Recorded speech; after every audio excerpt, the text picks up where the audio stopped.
Usually, ito naman, capacity development with LPOs. Sa atin, syempre, kung wala pa kayong orientation on child rights or training on child rights, ipoprovide namin yan. Kasi fundamental trigger or capacity na dapat meron tayo as partner ng Edugo.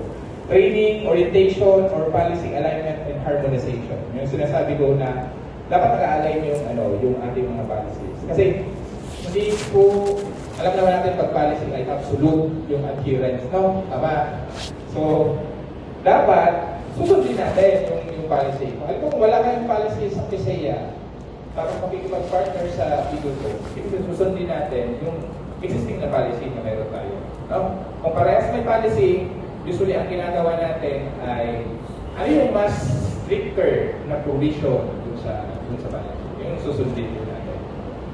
Yan. And then, capacity development ng thematic focus and standards. So, di ba ang project ay environmental sustainability. So, usually, naka-link doon yung mga capacity building. So, ipa-plan out po natin yan as partnership.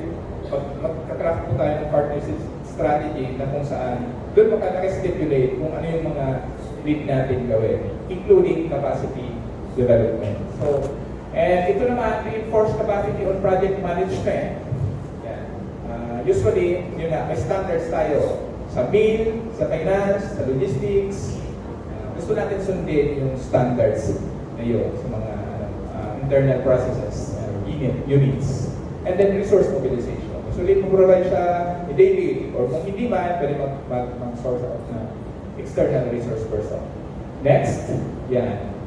Evaluate. Siyempre, may evaluation pa rin tayo ng ating partnership. So, minsan, kumuha tayo ng feedback sa mga stakeholders ng project. May midpoint assessment tayo para kung sakali pa, meron tayong mga kailangan gawin bago magtapos yung project o sa kalagitnaan ng project.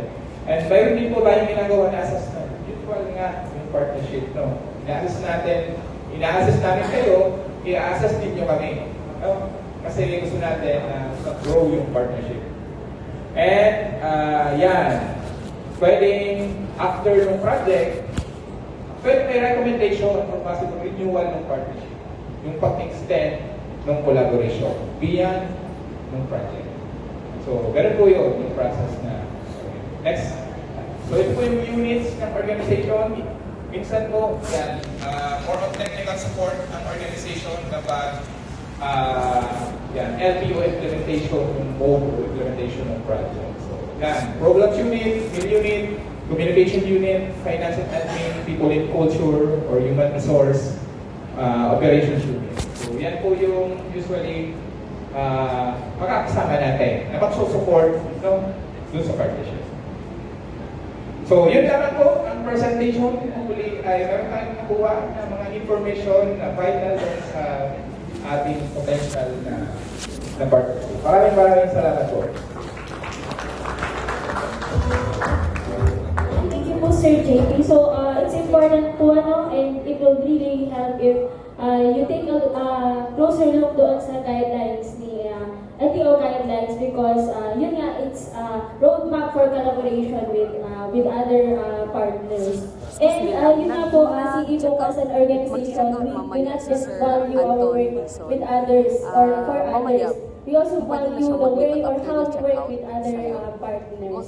So, and part of this guideline po is ensuring the alignment with our diplomatic and finance aspect. So, to present to us the finance side, I'm now calling in Sir Alejandro Lopez III for the finance. Thank you. Hello po, magandang umaga sa ating lahat. Kaperahan naman po yung pag-uusapan po natin. So, next slide. So, initially po, napasadahan na po ni Sir JP yung initial na documentary requirements natin pagdating din sa LPO management assessment. So, part lang po, ito lang po yung initial summary po ng lahat na titignan po natin pagdating sa LPO management pag nagkaroon na po tayo ng mismong memorandum of agreement in terms dun sa implementation ng mga mismong project. So, sinamari ko na lang po na doon sa mismong LPO, yung expected documents or expected requirements na hihingin po natin. Next slide. So, yung pasens ko lang din na yung sa EDUCO po, yung Finance and Administration Unit, focus po yun ng Finance, Procurement and Logistics, tsaka IT. So, gusto ko lang bigyan emphasis yung sa mismong partner selection, which is, ito po yung isa sa parte na non-negotiable. Doon po sa part po ng selection po ng mismong LPO. May initial na nabanggit po sa Sir JP na walang PISEA, pwedeng i-adapt yung existing. Pero in terms po dun sa internal control na pinapatupad po, supposedly po ng organization, dapat nakalatag na po siya dun sa mismong organization. Tapos dun sa financial management naman, tutulong po kami dun sa mismong financial management in terms of budget preparation, monitoring during the implementation of the project. Meron po kami ibibigay mismong mga template na kailangan yung pinapal. Then dun sa compliance.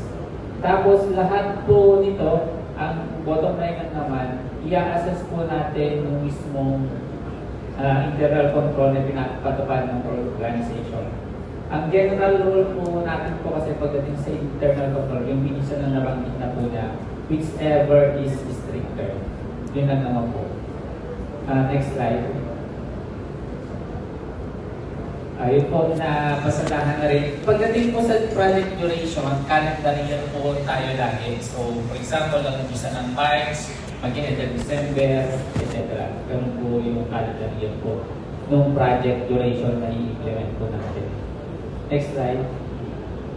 So, pagdating po sa management at financial monitoring po, we would require a separate bank account for example, we already engaged dun sa implementation po ng mismong project. We would require a separate bank account para lang po sa project na to. Para nakikita po natin yung flow po ng mismong pera from the project implementation to the transfer of tranches, dun po lahat papasok po yun. Tapos yung fund release po kasi, as default, yung kung makikita po natin yung template po, yung budget template, at most, 3 beses po sa isang taon yung tranches. So, kung magkano po yung unang tranche, pangalawang tranche, tsaka pangatlong tranche, magdedepende po siya dun sa month of implementation na nakalagay po dito sa mismong template na approve. Tapos, dun sa final tranche po ng release, final tranche po, i-hold po natin 10% ng final example. Yung final tranche po natin is 1 million, 10% po noon, bawa 100,000. I-hold po namin yung 100,000 na yon. So, saka lang po i-release siya upon for compliance, both dun sa requirements po ng financial, yung validation po ng documents, at saka dun sa mga requirements naman po ng programmatic. Next slide po. So yun, sa fund release na po ng tranches, i-require po natin yung 70% fund utilization ng tranches. For example, 1 million yung tranche, unang tranche, so dapat 700,000 yung na-utilize natin yung sa 1 million. Bago i-release po ulit yung pangalawang tranche. Ganun po yun and so on hanggang sa maubos po lahat. So, next slide. So, medyo technical lang po nito, pero ang overall dun sa cost classification po natin, yung program cost at overhead cost. Pagdating po sa program cost, dapat po equal to or greater than. Then, unlike for the overhead cost, less than or equal to 10%. So, next slide po. So, doon po sa cost po meron po kami tinatawag ng indirect cost. So, itong indirect cost equivalent to 7% of the total fund po na EDUCO or less than. Pero at most po yung 7%. So, the 7% po is di namin nire-require po ng liquidation po ng local partners po natin. So, at the end of the project po, meron lang po ibibigay si local partner na certification. Meron po template po yun that we utilize this amount for the entire cost for the mismong organization. next slide. Yun, sample lang po, naglagay lang po tayo sample computation nung kung titignan nyo yung mismong budget allocation ko, yung mismong budget. So, from the budget allocation po, halimbawa, meron po tayong ibibigay na ito po, itupan na ito yung 10 million. Sa 10 million na yun, around 7.8 para sa program, yung other operational expenses na 1.5. Tapos yung 700,000 po na mismo indirect cost niya. So, from nakabuuan, dun sa funding distribution, which is nire-require po na magkaroon po ng counterpart, yung mismong LPO. Halimbawa po, from 10 mil, yung total cost po ng project, so more or less 526,000 po yung magiging counterpart po the LPO para dun sa project implementation po. So, next slide. Yun po, ano po yung mga counterpart na pwede under this project. Isa po na po yun yung level of effort. Meron po kami initially in-identify na mga positions na pwede natin ilagay both sa counterpart or both na ita-charge po natin dun sa mismong LPO card. So, ito po yung mga yung finance staff, admin, program manager, lead, program coordinator. Tapos, aside from doon, pwede rin mag-counterpart yung mismong LPO doon sa mismong program direct expenses. Pwede rin siya mag-counterpart din sa mga eligible na overhead expenses po doon. So, next slide. So yun, pabali po, gusto ko lang po i-share po dito na kahit nagkakaroon po tayo, dapat binabalance pa rin po natin yung impact at saka yung integrity po ng pag-manage po yung resources po natin. So go hand in hand po siya. So always keep in mind na dapat go hand in hand yung impact at integrity po ng mga project implementation. Yun lang po, thank you. Thank you so much, Sir Ali, for sharing with us the financial management guidelines when it comes to LPO partnership. Sa ngayon po, bago tayo dumako sa susunod na topic, magkakaroon muna tayo ng, we will be entertaining questions should you have questions kasi ang main goal naman namin ng EDUCO at the moment is for us to have new partnership with our invited NGO. So, may mga katanungan po ba tayo? Mga paglilinaw? Meron po ba? Or wala? Meron. Si Ate, do you have questions? Or later na lang? We will be later na lang. Okay. So, ngayon na. Wala raw silang... Sure? Yeah. Si Ma'am Cherry. So, okay. Pero Ma'am Cherry has a question already. Thank you po dun sa presentation, lalo na dun sa presentation ni Sir JP on partnership. Yes. I appreciate the guidelines that the group has set up pagdating sa entry ng mga partners. Because like for Child Fund, we also work with partnership. But our challenge is really the exit with all our organic partners. So I am also interested about how EDUCO plans to exit, kung mag-exit na ng mga partners. Kasi minsan, it's been a long time, no? Nakapartner na natin, but how are we going to really have that exit smoothly pagka meron tayong mga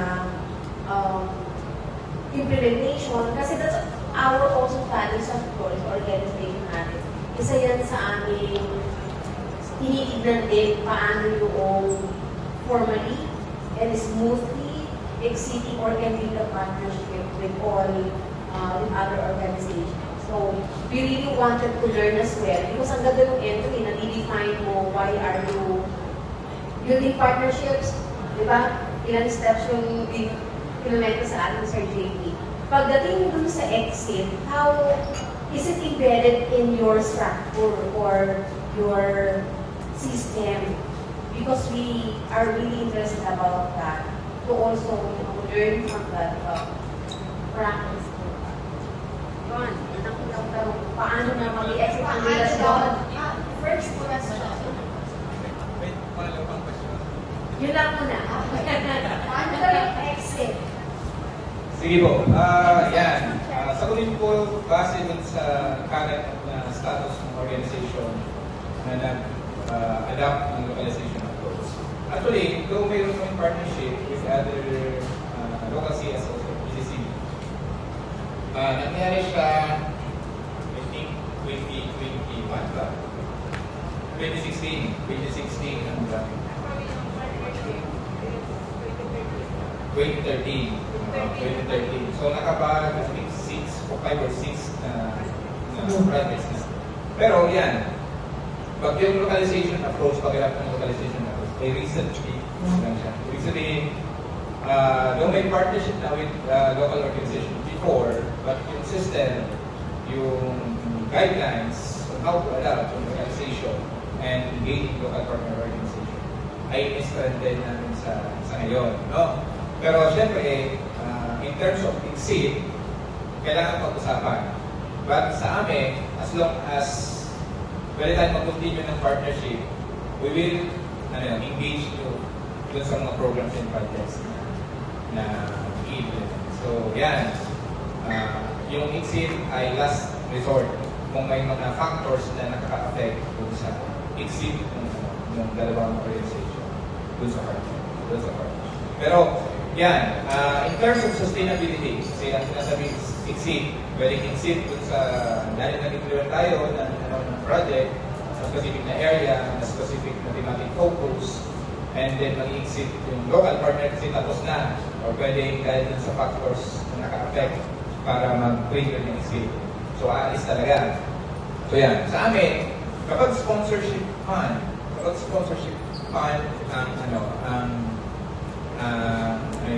ang source, no, ng project, mas control namin yung pag-sustain, no? Diba, mag-exit man ang child fund dun sa Catanduanes, Sorsogon, at saka sa Albay. Yung gains ng project, na kung saan tayo ay nag-partner, ay concentration po namin dun sa planning ng future na project. So, ibig sabihin, makakaasa tayo na sustain natin yung ating gains. No? Pwedeng hindi na siya, pwedeng direct na siya i-implement ng iluko or may other partner na sasalo para ma-continue yung gains. No? Doon sa smoothly, yung partnership mismo with Child Funds and Iluko. Actually, yung aming guidelines, no, nasa stage ng pag-concretize. No? Kaya yung exit na mayroon ng specific na steps kung paano tayo magpa-part ways, ay wala pa talaga exactly na anong specific na nagagawin. So, during our meetings before this activity, meron tayo pag-usap. Halimbawa, ano yung gagawin natin dun sa mga na-develop natin na knowledge products, no? Kasi, magpa-part ways na, pwedeng may kanya-kanya ng initiative na gagawin. So, yun yung kina-craft namin sa ngayon. Actually, inusog namin siya sa liga unit. Parang kapag-craft tayo na paano ba natin isustain yung ating knowledge products, though hindi na siya within our scope of partnership. Pwedeng through initiative ng chatman or sa amin gagawin namin yung knowledge product na kami din or other LPOs na ang gagawin. So mga gano'n, nasa stage pa na pag-concretize kung paano ba natin smoothly. Yan. In terms of exit, etc. No? And including yung ano yung paano natin gagamitin yung learning resources or knowledge products na nabuhin. So, pero, DJ, nasa ano pa kami? Nasa stage ng pag-concretize. Thank you, Sir James. Kasi struggle din namin yung sa organization because, you know, we've been working with local partners din as well. And naka-ano po siya, masyado naka-connect din sa sponsorship. So, it is hard for us to really deep dive on program exit. Ito, sponsorship exit. So, we really wanted to learn from other organizations na may clarong guidelines on the exit. Tama yun na. Very valid yun. Okay, yun lang po. Thank you so much, Ma'am Cherry, for raising that question. And yes, si Ma'am from Likas, si Ma'am Damins. Dam from Likas. Actually, yung Likas, as a consortium dati pa with PCI at Educo. Kaya lang, that was, mas education yung ating focus. Yung ano ko lang, hindi sa source of God, meron na ba in mind ang Educo ng mga areas na pwede tayong mag-complement? Considering na may existing project kayo dito, ano yung recent or current engagement dito na pwede tayong mag-merge ng partnership or consortium with other group, diba? Actually, we are open. Open naman kami dyan, pero we still have to talk with our board of trustees. And then, yung biglang shift ng Educo kasi doon, biglang shift eh. Dati agriculture kasi yung aming tracking doon. Nutrition. So, yung food security ng mga families. Tapos biglang nag-shift, nawala na sa focus kami kung with Educo, what will happen after this? Yung may enterprise development, Pero sabi ko nga, baka nag-shift ng focus or nag-shift ng management, I don't know. Pagka mga ganung sistema, meron bang, hindi ko nabasa yung buong context ng inyong guidelines para makita natin, paano natin ito i-handle? Pag kunyari, may mga shift sa management, on your end, may shift sa management, may shift sa focus, what will happen to the project na meron tayong commitment to sustain yung base natin na dapat ay maabot specifically for our target sector. So yun lang, ano yung specific na lugar sa source ko na pwede tayo magkaroon ng complete engagement with through this program na makayon. Dalawa yung tanong ko paano kung merong shift in program direction or management? Sige po, wala i-apply nila mamaya nila. Pero in terms of area, sa Sorsogon po ang area namin ay Castilla, Consol. Exist na din po kami sa kapila. Sa Castilla, 22 na barangays, 23 na schools. So, ibig sabihin hindi siya cover lahat. No, yung iba ratio, hindi cover. Basta, I think mga 8 to 10 na barangays school ang hindi cover. So, dun sa 22, pwede tayo mag-partner doon, no? Pagdating sa coverage, no? Ng area. Sa Lungsod naman, 33 na barangays, 34 na skulahan. May ilan din na hindi cover, I think 9 na barangay. So, pero dun sa, doon naman sa 34 na schools, pwede tayo naman. In terms of programs, kasi sa area, okay na. In terms of programs, pwede tayo complement sa present namin. Education program, child protection program, child participation program, and may humanitarian action initiatives tayo na nagagawin. Tama po kayo, nag-shift ang organization in terms of programming. Before, meron kaming health, mayroon kaming food security, meron kaming infra, kasi sector programming kami. So, dahil sa rights-based programming kami, yan yung nabuo na ang core program. Ibig sabihin, kung ang tanong ay food security, health, ay part 1 program, part 1 siya ng program, but hindi nga siya core program. Ibig sabihin, ano siya, subset. Subset siya nung, di ba gusto natin improve ang learning, no, ng mga bata. It's not only about providing school materials, learning resources, but also taking into account yung other factors affecting yung performance. So, tama na dun yung nutrition, security. Pero subset, ibig sabihin, hindi siya litaw, no? Kapag pinubuo natin, pinipresent natin yung yung programa. So, gano'n, nagkakaroon talaga ng shift. In terms of how we deal with that particular shift, no? Kaya ang ginagawa po natin, kapag nade-develop po tayo ng project, malagi siyang in partnership with local government units and agencies. No? And doon sa crafting ng full proposal, may crafting na din po doon ng sustainability mechanism. Every project, iniisip pa natin siya na magpupuntin siya sa long term or short term, palagi siyang may sustainability mechanism na naka-integrate as component ng project. No? So, pwedeng may another project or pwedeng wala. Pero ang constant, dapat may sustainability mechanism. So, ibig sabihin kung nag-end man yung food security related na project, isusustain siya dahil may sustainability mechanism. And isa sa ginagawa natin, yun na, in partnership siya with local government units, wherein pwedeng na-train natin yung structure dun sa local government unit. May mga community support tayo na na-establish. May materials tayo na magagamit. No? And may pondo kasi may lobbying for support sa local government. Gagawin po yung pag-insure. Pero hindi naman natin sinasabi na 100% magagawa nila. Ang importante, meron tayong sustainability mechanism na i-reinforce natin, pinaka-follow up natin dun sa ating partner, local government units and agencies. No? So, ganun. Ganun yung ginagawa natin. Even sa sponsorship, funded ng mga projects. Sabi ko nga kanina, pag sponsorship, long-term siya. Ibig sabihin, ganito yung sunod-sunod na project. But each project, mayroon pa rin siya sustainability.